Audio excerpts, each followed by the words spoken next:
ശരിക്കും ഈ യുദ്ധം ഇന്നും നാളെയും ഒന്നും അവസാനിക്കുന്നില്ല എന്നുള്ളത് നമ്മളെ വല്ലാതെ ബാധിക്കും.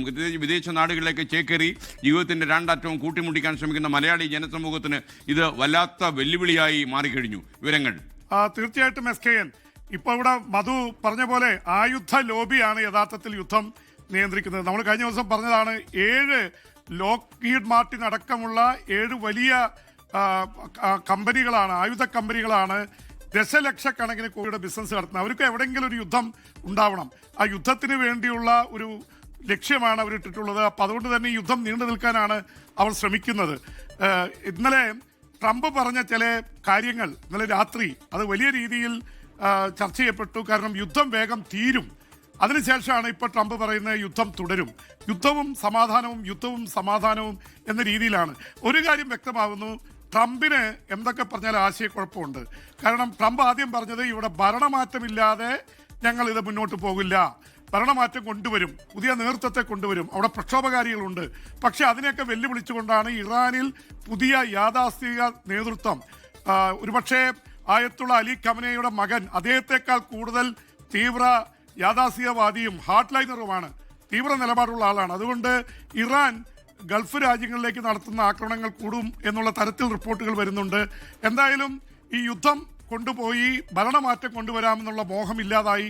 കാരണം പുതിയ നേതാവിന് പിന്നിൽ ഹാർഡ് ലൈനേഴ്സ് ആയിട്ടുള്ള ആൾക്കാരൊക്കെ രംഗത്തിറങ്ങിയിരിക്കുകയാണ്. പ്രക്ഷോഭകാരികൾ തൽക്കാലം സൈഡ് ലൈൻ ചെയ്യപ്പെട്ടിരിക്കുന്നു.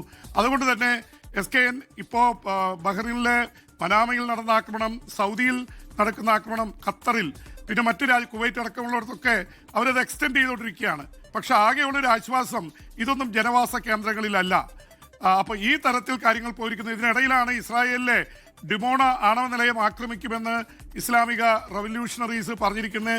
ഇസ്രായേലിലേക്ക് വലിയ രീതിയിൽ ആക്രമണം വരുന്നുണ്ട്. തിരിച്ച് ഇസ്രായേൽ ഇറാനിൽ വൻ ആക്രമണമാണ് നടത്തുന്നത്. അവിടെ സ്കൂളിൻ്റെ കാര്യം മധു കൊട്ടാരക്കര പറഞ്ഞു. 165 കുട്ടികൾ കൊല്ലപ്പെട്ടത് അത് ഇസ്രായേലാണ്, ഞങ്ങൾക്ക് പങ്കില്ലെന്നാണ് അമേരിക്ക ആദ്യം പറഞ്ഞുകൊണ്ടിരുന്നത്. ഇപ്പം തെളിവുകൾ വരുന്നത് അമേരിക്ക തന്നെയാണ് അവിടെ ആക്രമണം നടത്തിയത്. ടോമഹോക്ക് മിസൈലുകൾ അവിടെ വീണു. ടോമഹോക്ക് മിസൈലുകൾ വേറെ രാജ്യത്തു നിന്ന് വരാം എന്നൊക്കെ പറഞ്ഞാലും അമേരിക്കയ്ക്ക് അതിൽ പങ്കുണ്ട് എന്നുള്ള തരത്തിൽ അമേരിക്കൻ മാധ്യമങ്ങൾ പുറത്തുവിട്ടത് ശരിയാണ് എന്നുള്ള തരത്തിലാണ് കാര്യങ്ങൾ വന്നുകൊണ്ടിരിക്കുന്നത്. SKN ഒപ്പം തന്നെ വലിയൊരു സംഭവവാസം നടക്കുന്നത് ലെബനോനിലാണ്.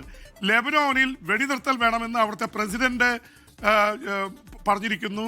അദ്ദേഹം ജോസഫ് ആവൻ പറഞ്ഞിരിക്കുന്നതാണ്. പക്ഷേ ഹെസ്ബുള്ള പറഞ്ഞിരിക്കുന്നു യുദ്ധം നിർത്തുന്ന പ്രശ്നമില്ല, ഞങ്ങൾ മുന്നോട്ട് പോകും. അപ്പം 2 ഡിവൈഡഡ് ആയിട്ടൊരു തീരുമാനം. അതിനിടയിൽ ലെബനോനിൽ ഇസ്രായേലിൻ്റെ വൻ ആക്രമണം നടന്നുകൊണ്ടിരിക്കുകയാണ്. ഇറാനിലും ലെബനോനിലും ഇസ്രായേൽ കയറി ആക്രമിക്കുന്നു. അപ്പോൾ ഈ തരത്തിൽ യുദ്ധം രൂക്ഷമായി മുന്നോട്ട് പോകുമ്പോൾ തന്നെ ഹാർഡ് ലൈനേഴ്സ് ആയിട്ടുള്ള ആൾക്കാർ മൊജ്തബയെ തെരഞ്ഞെടുത്തതിനെതിരെ ഇറാനിൽ വലിയ എതിർപ്പ് ഉണ്ട് എന്നുള്ള വാർത്തകൾ കൂടി വരുന്നുണ്ട്. മിതവാദികൾ എതിർക്കുന്നു. ആയത്തുള്ളമാർ സീനിയേഴ്സ് ആയിട്ടുള്ള ആൾക്കാരുള്ളപ്പോൾ ഇദ്ദേഹത്തെ തെരഞ്ഞെടുത്തത് ഒരു തരത്തിൽ അംഗീകരിക്കാൻ പറ്റില്ലെന്ന് പറയുന്നൊരു നേതൃത്വമുണ്ട്. ആയത്തുള്ളയുടെ ഖമനായിയുടെ മകൻ 56 വയസ്സുകാരൻ ഇതുവരെ ഒരു സ്ഥാനങ്ങളിലും ഇരുന്നിട്ടില്ല. പക്ഷേ നേരത്തെ തന്നെ അവർ പറഞ്ഞുകൊണ്ടിരുന്നത് നമ്മൾ വംശാവലി പിന്തുടരില്ല എന്നാണ് ആയത്തുള്ള അലി ഖമനി പറഞ്ഞത്. മകൻ ഈ സ്ഥാനത്ത് വരാനുള്ള സാധ്യതകൾ തള്ളിക്കളഞ്ഞിരുന്നു. അപ്പോൾ ഇതിൻ്റെയൊക്കെ പശ്ചാത്തലത്തിൽ കണ്ടാൽ SKN നമുക്ക് മനസ്സിലാവുന്നത് വലിയ രീതിയിൽ 2 സീനിയറായിട്ടുള്ള ആയത്തുള്ളമാരാവുന്നുള്ളവരെ മാറ്റി നിർത്തിയാണ് ഇവർ വന്നിട്ടിരിക്കുന്നത്. റവല്യൂഷണറി ഗാർഡ്സ് ഇതിന്റെ നേതൃത്വം ഏറ്റെടുത്തിരിക്കുന്നു. എന്ന് വെച്ചാൽ ഇറാൻ കൂടുതൽ തീവ്രമായിട്ടുള്ള നിലപാടുകളിലേക്ക് പോകുന്നു. കടലിടുക്ക് തടയുമെന്ന് പറയുമ്പോൾ കടലിടുക്ക് ചെയ്യാൻ വേണ്ടി വലിയ രീതിയിലുള്ള ആക്രമണം അയച്ചുവിടുന്നു ട്രംപും പറയുന്നു. അപ്പോൾ ഉഗ്രവാദികൾ തമ്മിലുള്ള പോരാട്ടത്തിലേക്ക് ഇത് പോകാനാണ് സാധ്യത. ട്രംപ് പറഞ്ഞു ഇപ്പൊ പെട്ടെന്ന് തീരുന്നു പറഞ്ഞാൽ വലിയ കാര്യമില്ല. ഒറ്റ കാര്യം കൂടി, എണ്ണവില SKN വലിയ രീതിയിൽ താഴ്ന്നുകൊണ്ടിരിക്കുകയായിരുന്നു. അത് വീണ്ടും മുന്നേറാനാണ് സാധ്യത. പനാമയിൽ ഉണ്ടായ മിസൈൽ ആക്രമണത്തിൽ ഒരാൾ കൊല്ലപ്പെട്ടു. സൗദി അറേബ്യയിലെ ഷൈബ എണ്ണപ്പാടത്തിന് നേരെ വീണ്ടും ഇറാൻ ഡ്രോൺ ആക്രമണം നടത്തിയെന്ന വാർത്തയുണ്ട്. ഒരു ബാലിസ്റ്റിക് മിസൈലും 14 ഡ്രോണുകളും തങ്ങൾ തകർത്തെന്നാണ് സൗദി അറേബ്യ പറയുന്നത്. ഇന്ത്യയിലേക്ക് ഇന്നും നാളെയും ഖത്തർ എയർവേസ് പ്രത്യേക വിമാന സർവീസും നടത്തുന്നുണ്ട്. കുറേ ആളുകൾക്ക് കേരളത്തിലെത്താൻ ഗുണകരമാകുമെന്നാണ് മനസ്സിലാക്കുന്നത്. ഇപ്പോൾ ദുബായിൽ നിന്ന് മുഹമ്മദ് റഹീസും സൗദി അറേബ്യയിലെ ജിദ്ദയിൽ നിന്ന് ജലീൽ കണ്ണമംഗലും ചേരുന്നു. ആദ്യം ജലീലിലേക്ക്. Good morning Jaleel. യഥാർത്ഥത്തിൽ ഇപ്പോൾ ചൈനയും റഷ്യയും ഒക്കെ തന്നെ ഇറാന് പിന്തുണ നൽകുന്ന സാഹചര്യത്തിൽ യുദ്ധം കുറച്ചുകൂടി കടുക്കുന്നു എന്ന വാർത്ത വരുന്നുണ്ടല്ലോ, എന്താണ് വിവരം? SKN, സൗദിയെ സംബന്ധിച്ചിടത്തോളം ആക്രമണങ്ങൾക്ക് ഇപ്പോഴും ഒരു കുറവുമില്ല. തുടർച്ചയായ ആക്രമണമാണ് ഇറാന്റെ ഭാഗത്ത് നിന്ന് ഉണ്ടാകുന്നത്. അമേരിക്കൻ താവളങ്ങൾക്ക് പുറമെ സൗദിയുടെ എണ്ണ സംഭരണികളും ജനവാസ കേന്ദ്രങ്ങളും ഒക്കെ ആക്രമിക്കപ്പെടുന്ന ഒരു സാഹചര്യമാണുള്ളത്. കഴിഞ്ഞ രാത്രിയിൽ മാത്രം ഷൈബ എണ്ണപ്പാടത്തിന് നേരെ 12 തവണയാണ് ഡ്രോൺ ആക്രമണ ശ്രമം ഉണ്ടായത്. ഷൈബ എണ്ണപ്പാടത്തിന് നേരെ ഇതുവരെ 45 തവണ ആക്രമണ ശ്രമം ഉണ്ടായി. എല്ലാം സൗദി പ്രതിരോധ സേന തകർത്തു. ഇതിനു പുറമെ കഴിഞ്ഞ രാത്രിയിൽ കിഴക്കൻ പ്രവിശ്യക്ക് നേരെ ഒരു തവണ മിസൈൽ ആക്രമണവും അൽഖർജിന് നേരെ, അതായത് സൗദിയിലെ മധ്യ മേഖലയിലെ റിയാദിനടുത്ത അൽഖർജിന് നേരെ 2 തവണ ഡ്രോൺ ആക്രമണ ശ്രമവും ഉണ്ടായി. അതും തകർത്തു. നമുക്കറിയാം, അൽഖർജിലാണ് അമേരിക്കയുടെ സൈനിക താവളമായ പ്രിൻസ് സുൽത്താൻ എയർബേസ് ഉള്ളത്. നിരവധി തവണയാണ് ഈ ഭാഗത്തേക്ക് ആക്രമണ ശ്രമം ഉണ്ടായത്. സൗദിയിൽ ജനജീവിതം സാധാരണ നിലയിലാണെങ്കിലും എവിടെ ചെന്നാലും ആളുകൾ ചർച്ച ചെയ്യുന്നത്, ആളുകൾ പ്രതീക്ഷിക്കുന്നത് ഇതൊന്ന് അവസാനിപ്പിച്ച് കിട്ടിയാൽ മതി എന്നാണ്. അതാണ് ചർച്ച ചെയ്യുന്നത്. കാരണം സംഘർഷം സൗദിയിലെ കച്ചവടത്തെയും അതോടൊപ്പം തന്നെ ബിസിനസിനെയും ഒക്കെ വളരെയധികം ബാധിച്ച ഒരു സാഹചര്യമാണ് ഇപ്പോഴുള്ളത്. സ്വാഭാവികമായും അത് പ്രവാസി തൊഴിലാളികളെയും ബാധിക്കും.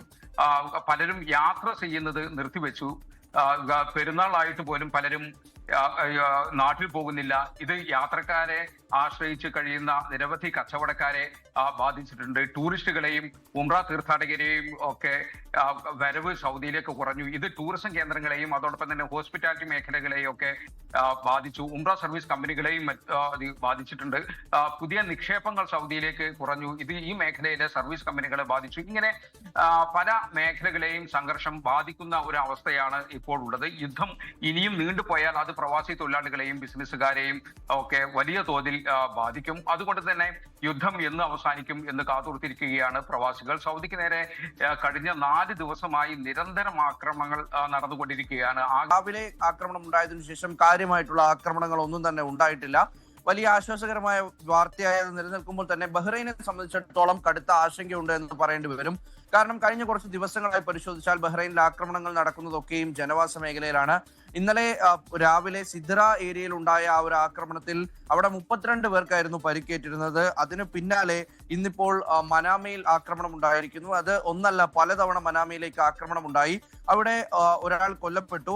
29 വയസ്സുള്ള ഒരു സ്ത്രീയാണ് കൊല്ലപ്പെട്ടത് എന്നുള്ള വിവരം പുറത്തു വരുന്നുണ്ട്. നിരവധി പേർക്ക് പരിക്കേറ്റിട്ടുണ്ട്. ഇത് 8 പേർക്ക് പരിക്കേറ്റുവെന്നും 6 പേർക്ക് പരിക്കേറ്റുവെന്നും 2 തരത്തിലുള്ള റിപ്പോർട്ടുകൾ പുറത്തു വരുന്നുണ്ട്. ജനവാസ മേഖലയെ കേന്ദ്രീകരിച്ച് തന്നെ ആക്രമണം നടത്തുന്നു. അവിടെ നിന്നുമൊക്കെ കഴിയുന്ന ആളുകളേക്ക് മാറ്റി ഒഴിപ്പിക്കുന്ന ഒരു സാഹചര്യം നിലവിലുണ്ട്. അത് ഈ പ്രധാനമായും ഇനി ആക്രമണം ഉണ്ടാകുമെന്നും ഇപ്പോൾ ആക്രമണം മുൻപിൽ നിൽക്കുന്ന ഈ തരത്തിലുള്ള പ്രദേശങ്ങളിലുമൊക്കെ ആളുകൾക്ക് ജാഗ്രതാ നിർദ്ദേശം നൽകുന്നു. അവരെ അവിടെ നിന്ന് മാറ്റി താമസിപ്പിക്കുന്ന രീതിയിലേക്ക് നിലവിൽ ബഹ്റൈനിൽ കാര്യങ്ങൾ പോകുന്നുണ്ട്. അപ്പോൾ ബഹ്റൈനാണ് ഇന്നലെ ഒരു കീ പോയിന്റായി ഈ സൗദി മാറ്റി നിർത്തി കഴിഞ്ഞാൽ ആക്രമണം ഉണ്ടായത്. കുവൈറ്റിനെ സംബന്ധിച്ചിടത്തോളവും ഒപ്പം തന്നെ ഖത്തറിനെ സംബന്ധിച്ചിടത്തോളം ഒന്നും രാവിലെ എന്തായാലും കാര്യമായുള്ള ആക്രമണ ശ്രമങ്ങൾ ഉണ്ടായിട്ടില്ല. അലാറം ഒന്നും അടിച്ചിട്ടില്ല എന്നുള്ള വിവരം തന്നെയാണ് പുറത്തു വരുന്നത്. അപ്പോൾ ആ നിലയ്ക്ക് ബഹ്റൈനിലും സൗദിയിലുമായി ആക്രമണം നടക്കുന്നു. ഇനി പ്രധാനമായിട്ടും ഈ യാത്രക്കാരെ സംബന്ധിച്ച് പറയാനുള്ളൊരു കാര്യം, അത് ഖത്തർ എയർവേസ് അടുത്ത 2 ദിവസത്തേക്ക് ഈ ദോഹയിൽ നിന്നും ഇന്ത്യ ഉൾപ്പെടെയുള്ള രാജ്യങ്ങളിലേക്ക് ചില സർവീസുകൾ നടത്തുന്നുണ്ട്. അത് ഏറ്റവും പ്രധാനപ്പെട്ടതാണ്. കാരണം ഏറ്റവും കൂടുതൽ ആളുകൾ ചോദിച്ചിരുന്നതും അത് തന്നെയാണ്. എപ്പോഴാകും ഖത്തറിൽ നിന്നും ഈ ഖത്തർ എയർവേസ് ഒക്കെയും പ്രവർത്തനം ആരംഭിക്കുക എന്നുള്ളത്. അതിൽ ഇന്ന് ഡൽഹി, കൊച്ചി, മുംബൈ എന്നിവിടങ്ങളിലേക്ക് സർവീസ് ഉണ്ടാകും എന്ന് ഖത്തർ എയർവേസ് അറിയിച്ചിട്ടുണ്ട്. ആകെ ഇന്ന് നടക്കുക 10 സർവീസാണ്. ആ 10ൽ 3 ഇന്ത്യയിലേക്കുണ്ട് എന്നുള്ളത് ആശ്വാസകരമായിട്ടുള്ള വിവരമാണ്. അതിനപ്പുറത്തേക്ക് 15 സർവീസുകൾ നാളെയും നടത്തുന്നുണ്ട്. ആ 15 സർവീസുകളിലും ഈ ഡൽഹിയും മുംബൈയും ഒപ്പം തന്നെ കൊച്ചിയുമുണ്ട്. അങ്ങനെ ഈ ഖത്തറിലുള്ള മലയാളികൾക്ക് ആശ്വാസമാണ്. നേരത്തെ മുൻകൂട്ടി ബുക്ക് ചെയ്തവർ, ഒപ്പം തന്നെ ഇനി ബുക്ക് ചെയ്ത് ആ ഒരു പാസഞ്ചർ ലിസ്റ്റിലേക്ക് കടക്കാൻ പറ്റുന്ന മുൻഗണനാ ക്രമത്തിലുള്ളവർ, അതിന് ചില ക്രൈറ്റീരിയകൾ ഉണ്ട് എന്നാണ് കൃത്യമായി മനസ്സിലാക്കുന്നത്. അപ്പോൾ അങ്ങനെ ബുക്ക് ചെയ്ത ശേഷം അതിന്റെ കൃത്യമായ അറിയിപ്പ് ലഭിക്കുന്നവർ മാത്രം എയർപോർട്ടിൽ എത്തുക എന്നുകൂടി ഈ ഒരു അറിയിപ്പിനൊപ്പമുണ്ട്. അതിനപ്പുറത്തേക്ക് ഈ കൊച്ചിയിൽ നിന്നും തിരിച്ച് ദോഹയിലേക്ക് പോകാൻ, അല്ലെങ്കിൽ ഇന്ത്യയിൽ നിന്ന് ദോഹയിലേക്ക് പോകാനും അടുത്ത 3 ദിവസം അവസരം ഉണ്ടാകും. അതായത് ഇന്നും നാളെയും മറ്റന്നാളും 3 ദിവസങ്ങളിൽ ഡൽഹിയിൽ നിന്നും കൊച്ചിയിൽ നിന്നും ഒക്കെ ആയിട്ട് 3 തരത്തിൽ സർവീസുകളുണ്ട്. അപ്പോൾ നാളെ ഡൽഹിയിൽ നിന്നാകും ദോഹയിലേക്ക് ഖത്തർ എയർവേസ് സർവീസ് നടത്തുക.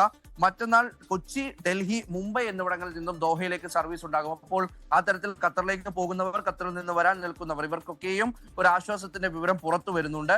അങ്ങനെ 3 ദിവസത്തേക്കുള്ള ഷെഡ്യൂൾ മാത്രമാണ് നിലവിൽ വന്നിരിക്കുന്നത്. അതിനപ്പുറത്തേക്ക് യാതൊരു തരത്തിലുമുള്ള ബുക്കിങ്ങുകൾ ഓപ്പൺ ആയിട്ടില്ല എന്നുകൂടി പറയണം. ആ നിലയ്ക്ക് ഖത്തറിൽ നിന്നുള്ള അപ്ഡേറ്റുകൾ വരുന്നു. കുവൈറ്റിൽ ചില വിമാനങ്ങൾ റദ്ദാക്കിയതായി വിവരങ്ങൾ ഉണ്ടെങ്കിലും അത് പൂർണ്ണമായും അത് ഇന്നലെ വൈകിട്ടോട് കൂടി വന്ന വിവരങ്ങളാണ്. അതിനപ്പുറത്തേക്കുള്ള വിവരങ്ങൾ വരുന്നില്ല. ഒമാനിൽ നിന്ന് ഏതാണ്ട് സാധാരണ നിലയിൽ സർവീസുകളും മറ്റുമൊക്കെ നടത്തുന്നുണ്ട്. അത് ആശ്വാസകരമായിട്ടുള്ള ഒരു വിവരമാണ്. തത്സമയം ചേർന്ന GCC രാജ്യങ്ങളിൽ പലയിടത്തും ഇന്നലെയും അശാന്തമായ ഒരു രാത്രി തന്നെയാണ് കടന്നുപോയത്.